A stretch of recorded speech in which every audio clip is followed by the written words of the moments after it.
Ericsson has a very, very positive outlook on how the networks will actually evolve in the future.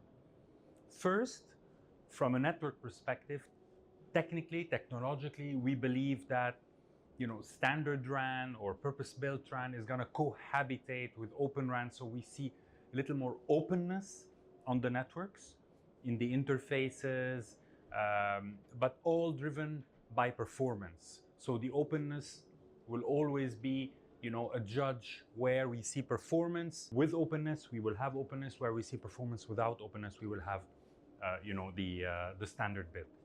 So performance, let's say, is an overarching view of how we see the networks. Then, with that, sustainability is a key element of how the networks of the future will operate. We're investing heavily on creating more sustainable products. By that meaning products that are actually consuming much less power in use. The telecom industry contribution to CO2 emissions is mainly in the usage. The networks of the future will also have exposure as part of their, let's say, monetization.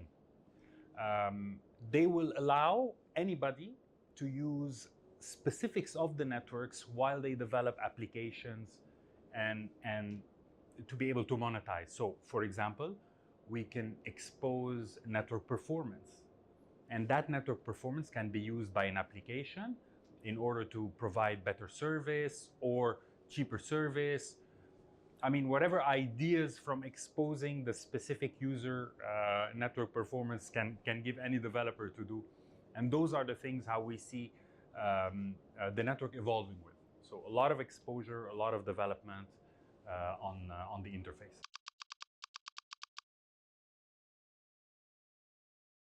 Absolutely. I mean, 5G in itself is a fantastic technology. Now we are almost 4 years, even 5 years into the 5G, let's say, time.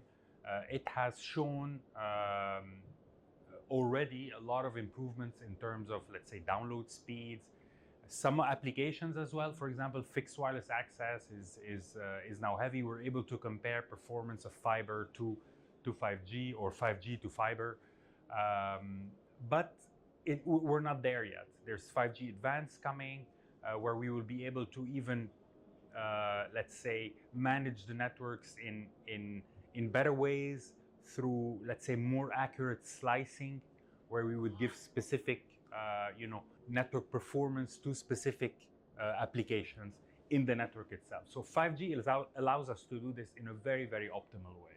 So this is why, obviously, it is part of the digitalization. It is part of the future.